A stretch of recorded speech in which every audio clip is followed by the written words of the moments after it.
Buenísimos días, jóvenes. Bienvenidos entonces a nuestra clase de hoy, 18 de noviembre, Día de la Chinita. Estamos en nuestra semana número 6. Y como saben, estamos abordando el tema 3, que tiene que ver con el estudio de la economía en su conjunto. El tema número 1, que es aproximación a la macroeconomía. En nuestra sesión de hoy vamos a ver en las dos primeras oportunidades clases, y en la tercera oportunidad vamos a hablar del examen, del foro, de todo lo que se necesite, porque ya la semana que viene es el primer parcial que tiene una ponderación de 5 puntos y es muy importante que estemos preparados para ese primer parcial. ¿Okay? Entonces vamos a empezar, repito, nuestra clase de hoy. En la unidad 3, estamos viendo la unidad 3, y dentro de la unidad 3 está nuestro tema 1, que tiene por título Aproximación a la macroeconomía.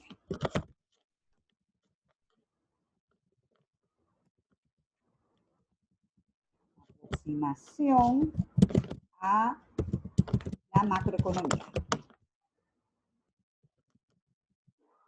Realmente para mí esta es una presentación medular en la cual ustedes pueden tener una idea bien integral y bien completa de lo que es la macroeconomía, ¿ok? Habíamos arrancado con su concepto y habíamos dicho que la macroeconomía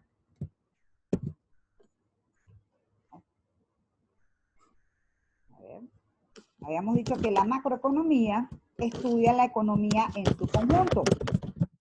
Es un asunto de ver las variables desde el punto de vista agregado. Se trata de comportamiento agregado, de consecuencias globales de decisiones individuales, ¿ok? Entonces, en ese sentido, la macroeconomía tiene dos importantes funciones, dos importantes tareas.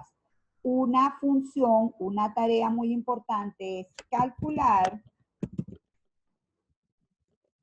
y analizar,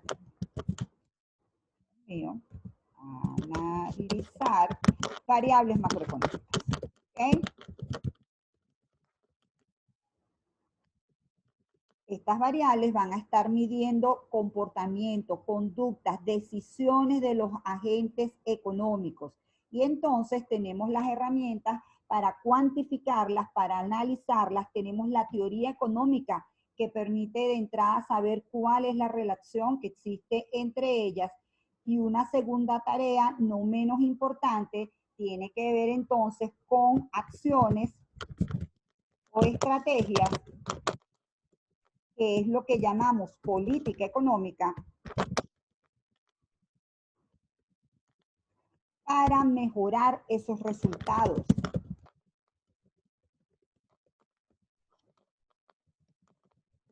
Ya nosotros hemos puntualizado que la economía se trata de una ciencia en la cual necesitamos de procesos productivos para generar bienes y servicios, y esos bienes y servicios nos permitan satisfacer nuestras necesidades.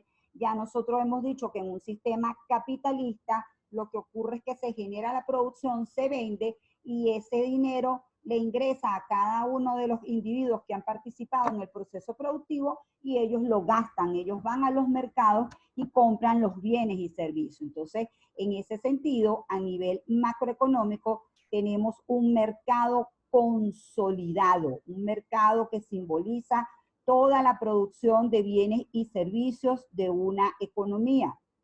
Ese mercado consolidado de todos los bienes y servicios que se producen en la economía tiene unas variables fundamentales. En el eje de las X va a ir el valor de la producción total, y para que sea un valor que pueda ser representativo de si efectivamente estamos produciendo más bienes y servicios que en un periodo anterior, ese valor total de la producción se cuantifica a precios reales, ¿ok? Y por otro lado tenemos en el eje de las Y una variable muy importante que nos permite cuantificar el nivel general de precios. Nivel general de precios. Ni los precios ni las cantidades se pueden sumar. Lo que nosotros hacemos en economía es utilizar unas metodologías que esas sí nos van a permitir a nosotros saber un indicador del nivel general de precio, un indicador de cuánto crece la economía en términos de volumen y la combinación de estas variables, de estas dos, del precio y de cantidades, nos va a permitir obtener por una parte la oferta agregada, es decir, la cantidad total que las empresas están dispuestas a producir y vender, ¿ok? Y por otro lado, vamos a tener otra variable fundamental de este mercado consolidado, que es la demanda agregada.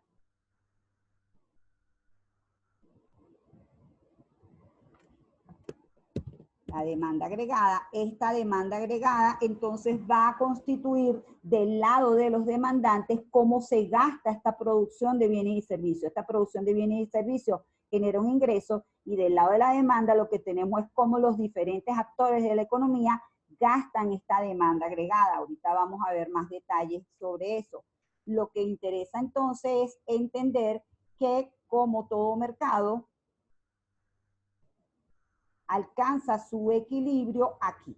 Alcanza su equilibrio donde la oferta agregada es igual a la demanda agregada. Eso lo hemos visto en todos los mercados. Entonces, en ese punto,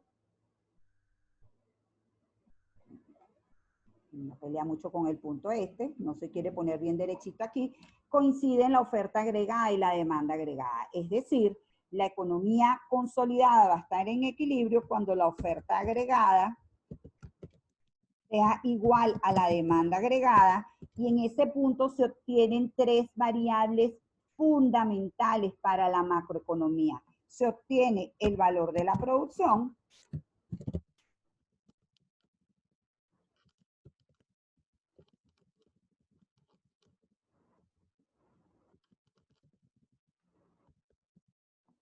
se obtiene el nivel general de precios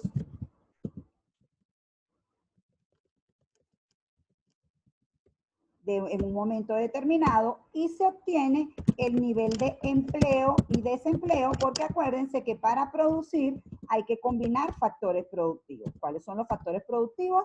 Capital y trabajo. ¿Okay? Entonces, ¿cómo se mide en la práctica esto? ¿Cuáles son esas variables macroeconómicas que nos permiten medir esta relación que está aquí? Bueno, del lado de la oferta agregada, jóvenes, esa variable es el Producto Interno Bruto.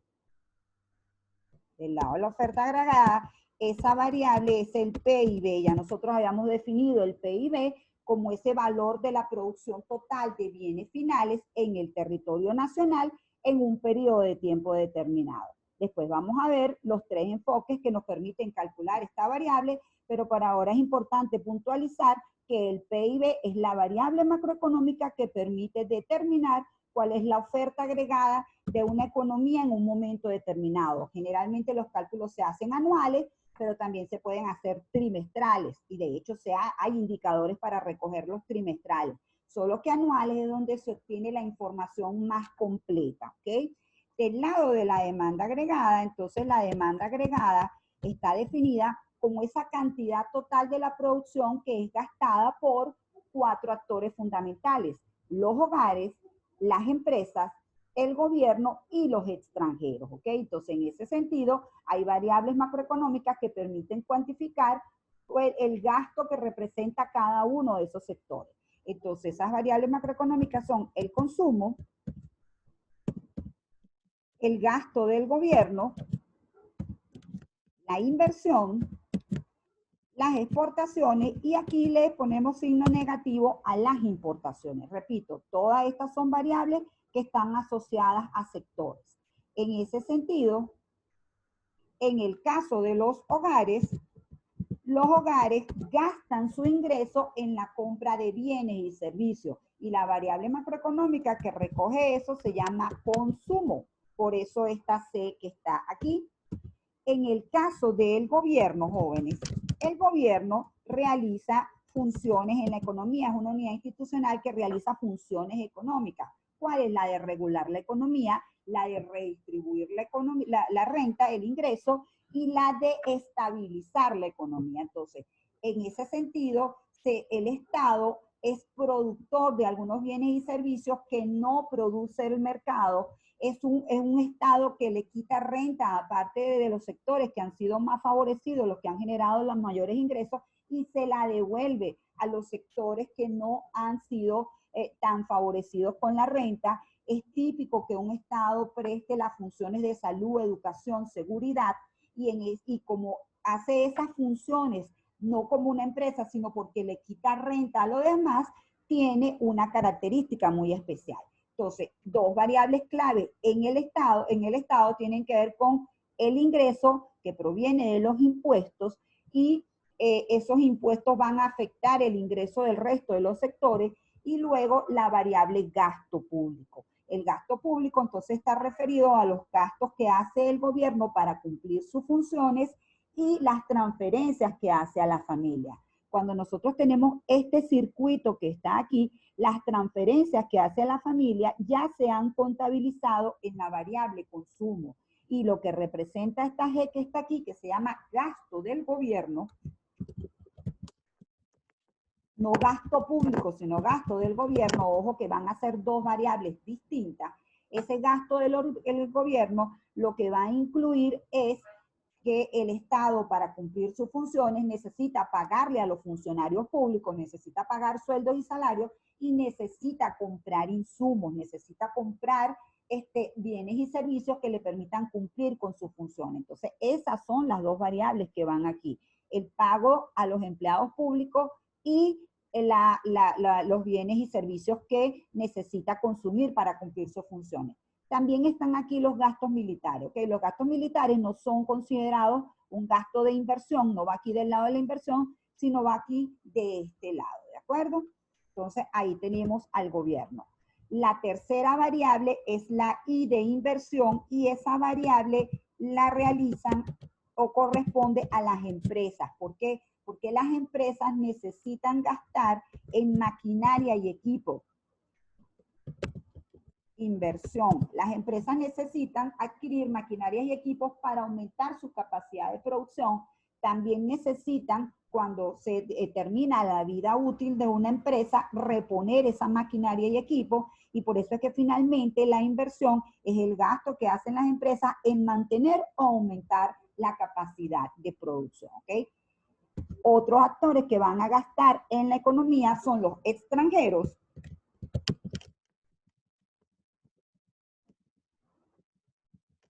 O realmente aquí lo que se simboliza, jóvenes, es las compras y las ventas de bienes y servicios que hacen los residentes de esta economía con los residentes de otras economías. En ese sentido, vamos a tener la variable X, que corresponde a las exportaciones. X corresponde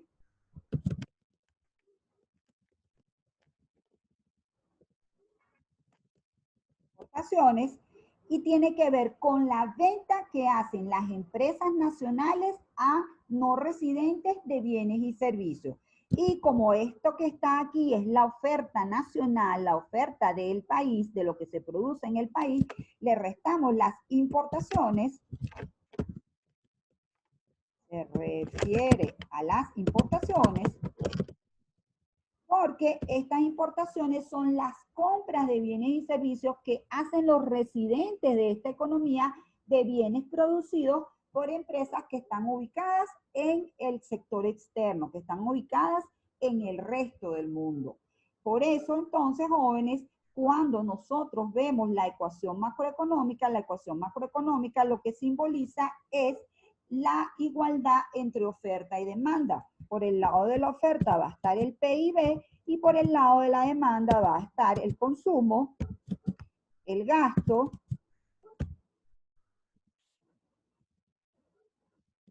la inversión, las exportaciones, y le vamos a restar las importaciones. También es posible que ustedes vean esta ecuación así: PIB igual. De hecho, hay muchas formas de manipular esta ecuación, pero La con la que nos vamos a quedar aquí finalmente son con estas dos. Inversión. Y aquí, en vez de colocar exportaciones menos importaciones, colocamos exportaciones netas, ¿sí? Estas exportaciones netas son la diferencia entre las exportaciones y las importaciones.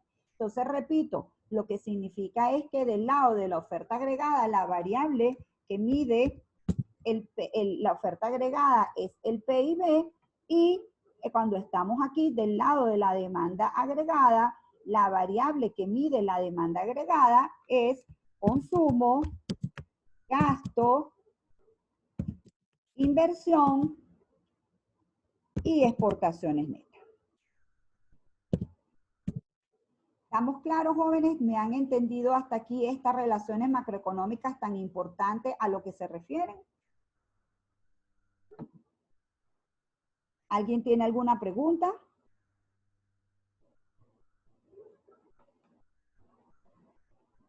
¿No? ¿Todo bien? ¿Sigo? Ay, yo como que los perdí, ¿no? ¿Verdad? Ajá, me apareció otra cosa. ¿Estamos clarísimos hasta aquí, jóvenes? ¿Se ha entendido todo?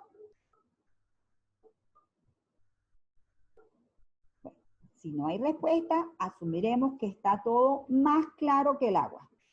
Ahora entonces vamos a retomar lo que es el flujo circular de la renta. Me avisan, por favor, o me escriben si no hay respuesta de nadie cuando vean la pantalla, por lo menos para estar seguros de que ya ven la pantalla. De hecho, es como si tuviera algunos problemas de internet. ¿Ustedes me están escuchando bien, jóvenes? Sí, profe, la escucho y la veo bien, pero no su pantalla.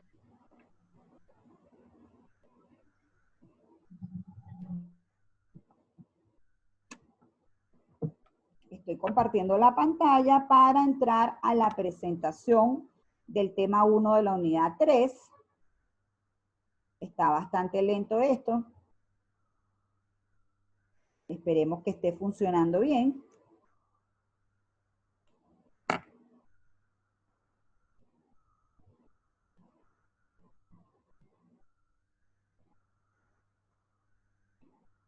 Wow, está bastante lento.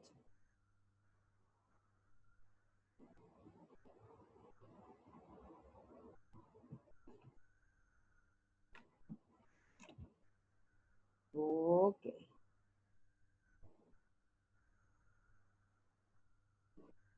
Ok, muchas gracias, Stephanie. Te agradezco un montón que me acompañes. ¿Ya se ve la pantalla? Sí, ya saben. Perfecto, muchísimas gracias, joven. Entonces, fíjense, al final de lo que estamos hablando es de la producción de bienes y servicios y ya les he comentado que entonces nosotros los economistas somos especialistas en trabajar con modelos que permiten simplificar la realidad económica. En ese sentido, el modelo macroeconómico por excelencia que nos va a permitir simplificar cómo ocurren las transacciones entre los diferentes agentes de la economía y que llevan al mercado consolidado que acabo de describir, es el flujo circular de la renta o flujo circular del ingreso. ¿Okay?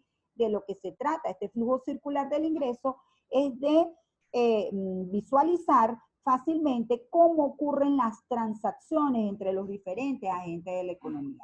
¿A qué se refiere una transacción? Una transacción se refiere al intercambio de un bien y servicio por dinero.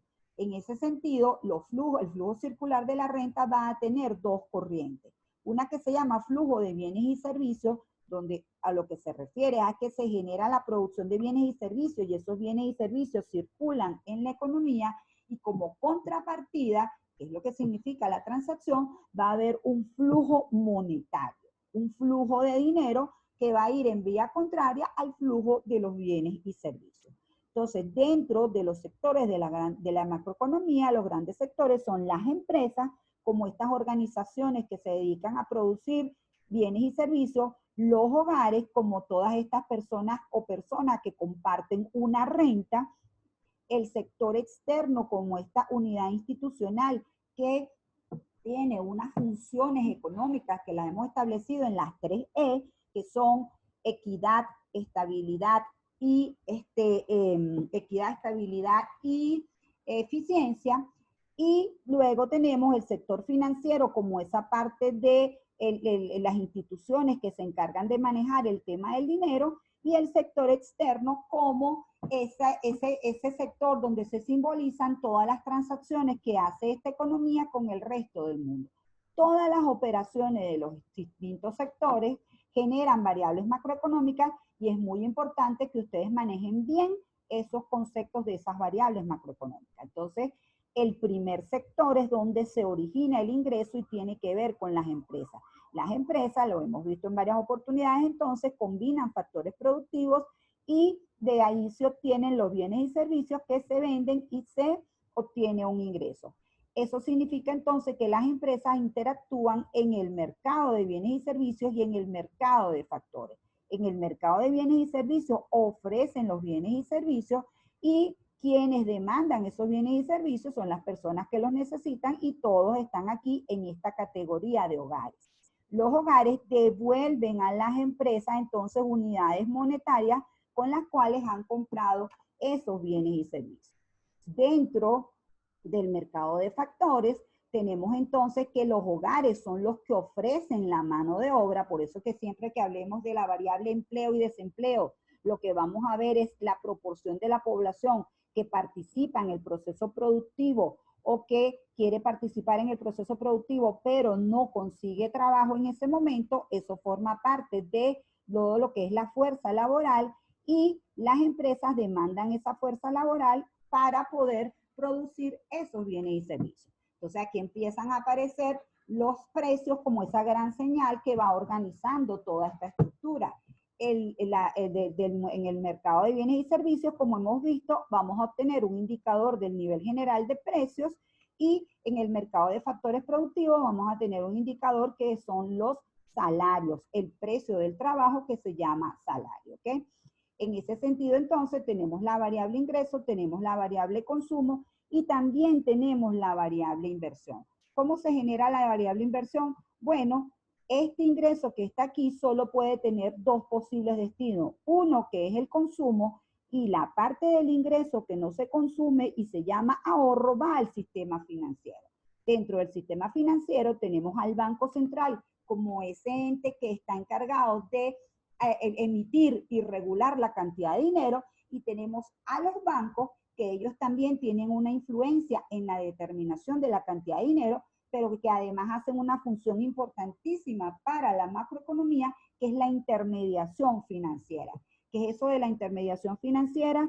Los bancos reciben del ahorro de los hogares en forma de depósitos y hacen préstamos principalmente a las empresas, y las empresas con esos préstamos es que compran maquinaria y equipo, es decir, es que invierten y pueden aumentar su capacidad de producción año tras año. Entonces, en el mercado financiero, como en todo mercado, vamos a tener una oferta de dinero, una demanda de dinero y un precio dentro del sector financiero, que es la tasa de interés, ¿ok? Luego, lo que tiene que ver con el sector externo es de este flujo de bienes y servicios y otro flujo importante que se genera en la economía, que tiene que ver con activos financieros y pasivos. Vamos a tener compra y venta con residentes de otra economía. ¿Por qué ya no usamos el concepto de ciudadanía, sino de residencia? Bueno, porque las personas no necesariamente que están en un lugar, no necesariamente han nacido allí. O sea, no es un asunto de si la persona nació o no en un país, sino que la persona allí en ese país haya establecido su hogar, pague sus impuestos, es decir, todo su interés económico esté en ese país. Obviamente hay una parte de requisitos legales que ha tenido que cumplir, pero inclusive hay economías donde las personas no están legalmente, sin embargo, todo su interés económico está allí y forman parte de la generación del PIB de esa economía, ¿ok? Ese es el concepto de residencia. Entonces, ¿qué hace? ¿Cuáles son las operaciones entre los residentes de esta economía y el resto del mundo? Bueno, las principales que hemos visto son exportaciones, porque se le venden bienes y servicios al resto del mundo, importaciones, porque se le compra bienes y servicios al resto del mundo, pero también, jóvenes, hay operaciones que tienen que ver con compra de bonos, compra de acciones o venta de bonos, venta de acciones, ¿sí? Se obtienen pasivos con el resto del mundo y todo eso entonces genera variables financieras. Una variable muy importante que se genera en el sector externo son las reservas internacionales. ¿Por qué? ¿Qué son las reservas internacionales? Las reservas internacionales son activos financieros internacionales en poder del sector financiero o concretamente en poder del Banco Central. Está referido al oro monetario, ese oro que sale en lingotes, está referido a las divisas y a cuentas corrientes que tenga el Banco Central de Venezuela en bancos extranjeros, como por ejemplo el Banco de Basilea. ¿Por qué los países tienen que tener reservas internacionales?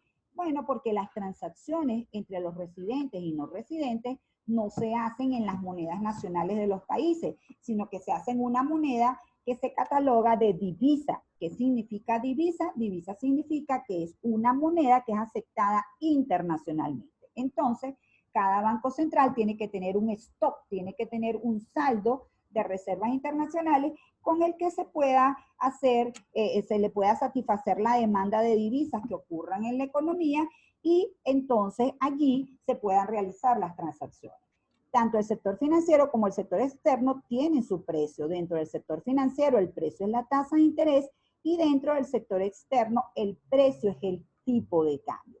¿Por qué el tipo de cambio? Porque precisamente el tipo de cambio simboliza el precio al que se intercambia moneda nacional por moneda extranjera. ¿Alguna pregunta hasta aquí?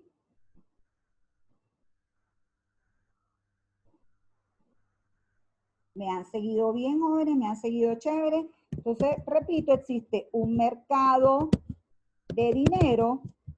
El sistema financiero incluye al Banco Central, a los bancos que reciben depósitos y a otra serie de instituciones, ¿verdad? Como estamos hablando de las cajas de ahorro, de las compañías de seguro, todo eso son instituciones financieras e inclusive en el sector financiero está el mercado del dinero y el mercado de otros activos financieros, que es el mercado de valores. El mercado de valores es los mercados donde se transan las acciones de las compañías y también donde se transan los bonos emitidos por empresas o por gobiernos. Entonces, en este mercado de dinero, vamos a tener como siempre, por eso yo les decía en microeconomía que una vez que uno establece la gráfica para cualquier mercado, la dinámica es más o menos la misma. Fíjense, en el mercado del dinero, entonces, la variable que va a representar Q va a ser M. Esta M no tiene nada que ver con las importaciones, esta M tiene que ver con cantidad de dinero. ¿Okay? Aquí sí es importante ver el contexto donde esté la M, porque por ejemplo aquí la M es cantidad de dinero.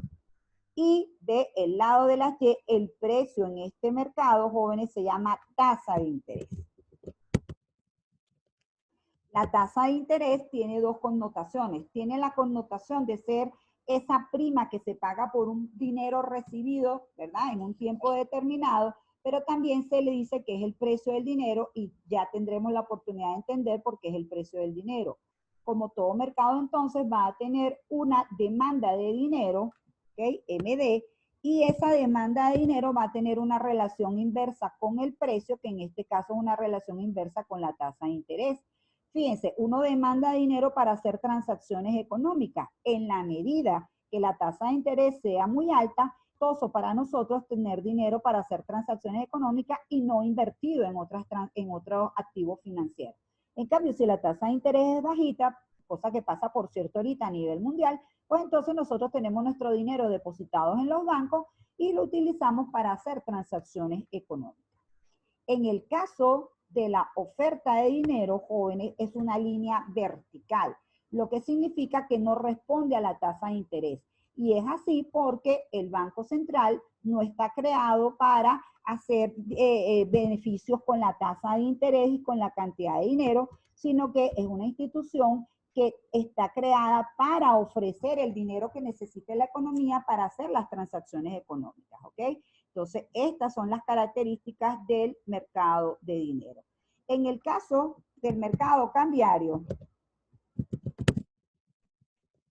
es ese mercado en el cual se transa la moneda del país por otra moneda y allí vamos a tener, repito, como la moneda que se acepta internacionalmente es una divisa, todas las economías que tengan una moneda nacional tienen que ir al mercado cambiario a cambiar su moneda por moneda internacional, o si tienen moneda internacional por moneda nacional, si quieren hacer operaciones en la economía nacional. Entonces, en el caso del mercado del dinero, la cantidad va a ser, supóngase que este sea la cantidad de divisas, supóngase que este sea el mercado del dólar, ¿sí?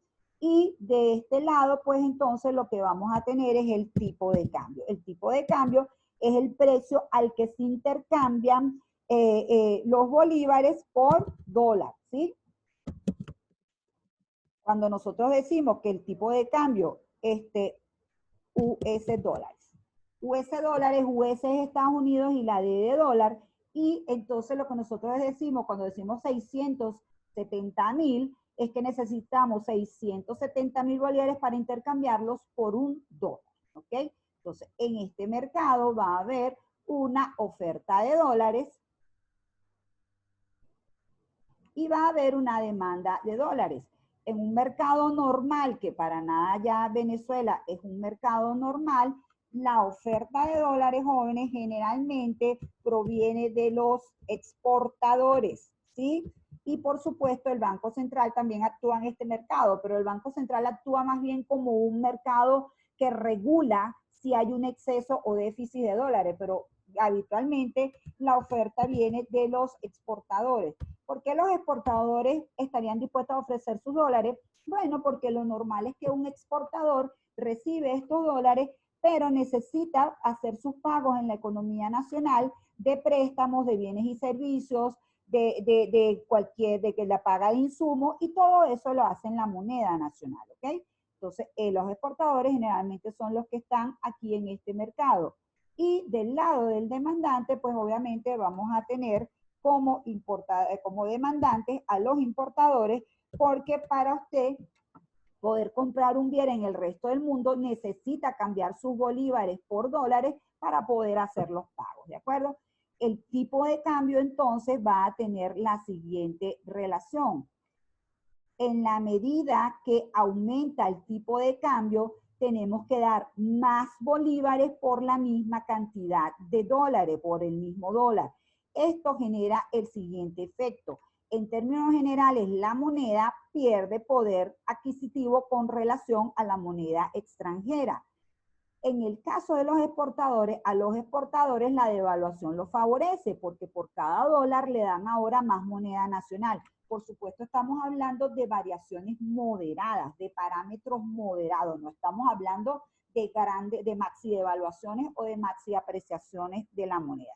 En el caso de las importaciones y de los demandantes, pues entonces los demandantes, mientras más bajo sea el tipo de cambio, a ellos les va a rendir más la cantidad de bolívares que necesitan para adquirir el mismo dólar. Por eso es que la relación de estas curvas es como la ven.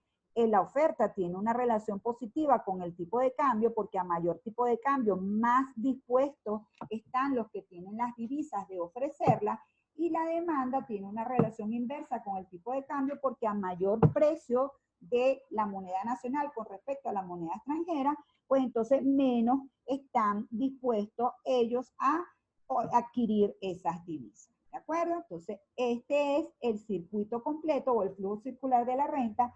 Hasta aquí va el primer parcial, jóvenes. Y básicamente no es un asunto de que vaya a colocar gráficas o que vaya a colocar operaciones, sino que es un asunto de que ustedes entiendan cómo es la relación entre las variables, cuál es el concepto de las variables. Inclusive la vez pasada vimos las estadísticas para que entendieran un poco la dramática situación en la que se encuentra la economía venezolana, ¿ok? Entonces, bueno, no sé si tienen alguna pregunta hasta aquí.